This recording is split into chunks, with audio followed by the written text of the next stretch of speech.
प्रधानमंत्री नरेंद्र मोदी ने पश्चिम बंगाल के आसनसोल में जनसभा को संबोधित करते हुए सीएम ममता बनर्जी को जमकर निशाने पर लिया।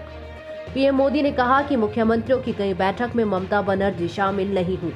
वो अपने अहंकार में इतनी बड़ी हो गई है कि उन्हें अपने आगे सभी छोटे लगते हैं। पीएम मोदी ने ममता पर निशाना साधते हुए कहा कि कोरोना पर पिछली 2 बैठकों में बाकी मुख्यमंत्री आए, लेकिन दीदी नहीं आई। नीति आयोग की गवर्निंग काउंसिल में बाकी मुख्यमंत्री आए, लेकिन दीदी नहीं आई। मां गंगा की सफाई के लिए देश में इतना बड़ा अभियान शुरू हुआ, लेकिन ममता बनर्जी उससे संबंधित बैठक में भी नहीं आई। दीदी अपने अहंकार में दीदी इतनी बड़ी हो गई है कि हर कोई उन्हें अपने आगे छोटा दिखता है। केंद्र सरकार ने अनेक बार अनेक विषयों पर बात करने के लिए बैठकें बुलाई है, लेकिन दीदी कोई न कोई कारण बताकर इस बैठकों में नहीं आती। जैसे कोरोना पर पिछली 2 बैठकों में बाकी मुख्यमंत्री आए, लेकिन दीदी नहीं आई। नीति आयोग की गवर्नेंस काउंसिल की बैठक हो, बाकी मुख्यमंत्री आए, लेकिन दीदी नहीं आई। मां गंगा की सफाई के लिए देश में इतना बड़ा अभियान शुरू हुआ, लेकिन दीदी उससे जुड़ी जो बैठक होती है उसमें भी नहीं आई। 1-2 बार न आने को तो समझ में आता है साथियों, लेकिन दीदी ने यही तरीका बना लिया है। दीदी बंगाल के लोगों के लिए कुछ देर का समय नहीं निकाल पाती। ये उन्हें समय की बर्बादी लगता है। और जब दीदी के तोलाबाज कोरोना के दौरान भेजे गए राशन को लूटते हैं, तो वो उन्हें खुली छूट देती है। केंद्रीय टीमें चाहे सहयोग के लिए आए या फिर करप्शन की जांच के लिए, दीदी उनको रोकने के लिए पूरे संसाधन लगा देती है। दीदी केंद्रीय वाहिनी नहीं, सेना तक को बदनाम करती है। पीएम ने कहा कि इस चुनाव में आपका एक वोट टीएमसी का ही पत्ता साफ नहीं करेगा, बल्कि यहां से माफिया राज भी खत्म होगा। इस चुनाव में आपका एक वोट सिर्फ टीएमसी को साफ करेगा इतना ही नहीं है, बल्कि आपका एक वोट यहां से माफिया राज को भी साफ करेगा। पीएम मोदी ने ऑडियो टेप के मामले को लेकर ममता बनर्जी को घेरा।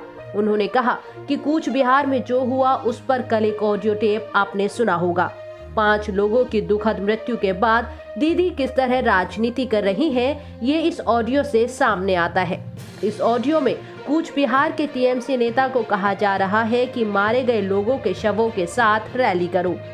पीएम ने कहा कि ममता बनर्जी चाहे जितनी साजिशें कर ले, इस बार उनकी साजिश बंगाल के लोग खुद ही नाकाम कर रहे हैं। कूच बिहार में जो हुआ उस पर कल एक ऑडियो टेप आपने सुना होगा। वो ऑडियो टेप सुना क्या आपने? सुना? 5 लोगों की दुखद मृत्यु के बाद दीदी किस तरह राजनीति कर रही है, ये इस ऑडियो टेप के अंदर साफ साफ खुल गया है, सामने आता है। इस ऑडियो में कूच बिहार के टीएमसी नेता को कहा जा रहा है कि मारे गए लोगों के शवों के साथ रैली निकालो।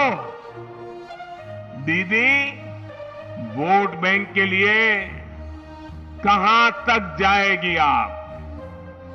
सच्चाई ये है कि दीदी ने कूच बिहार में मारे गए लोगों की मृत्यु से भी अपना सियासी फायदा करने की सोची। शवों पर राजनीति करने की दीदी को बहुत पुरानी आदत है। साथियों, दीदी ने बंगाल में यह हाल बना दिया है।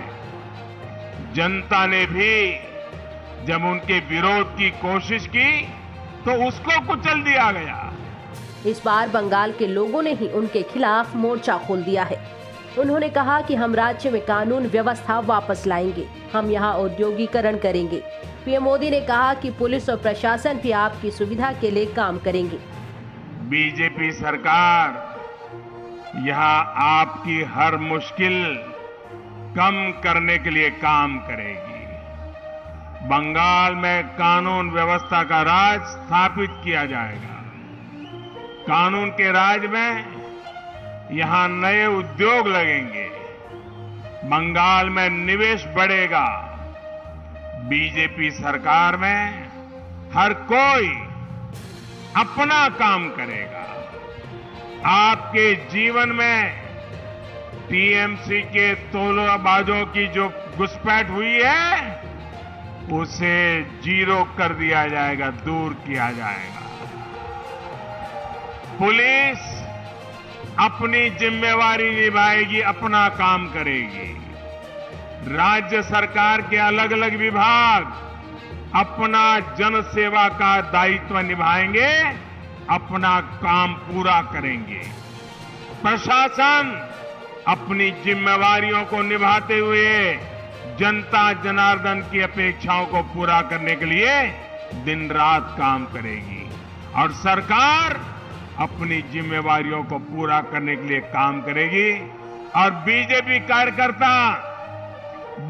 का कार्यकर्ता मैं आपको विश्वास दिलाता हूं, आपकी सेवा में हरदम खड़ा रहेगा। और इसमें जो भी खेला करने की कोशिश करेगा उस पर कानून के तहत उतनी ही सख्त कार्यवाही भी होगी। विकास के नाम पर बंगाल में सिर्फ लूट हो रही है। ममता बनर्जी केंद्र की योजनाओं का विरोध कर रही हैं। हम बंगाल में वो सभी स्कीम लागू करेंगे जिन्हें ममता बनर्जी की सरकार ने रोक रखा है। बंगाल को विकास रोकने वाली नहीं, डबल इंजन की सरकार चाहिए, डबल इंजन की सरकार।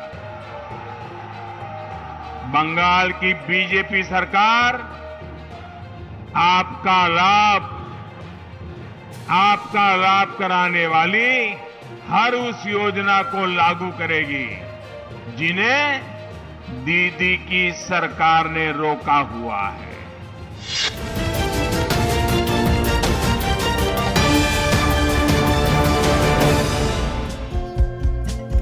हमारे चैनल को लाइक, शेयर और सब्सक्राइब जरूर करें और नई अपडेट्स के लिए बेल आइकन दबाना ना भूलें।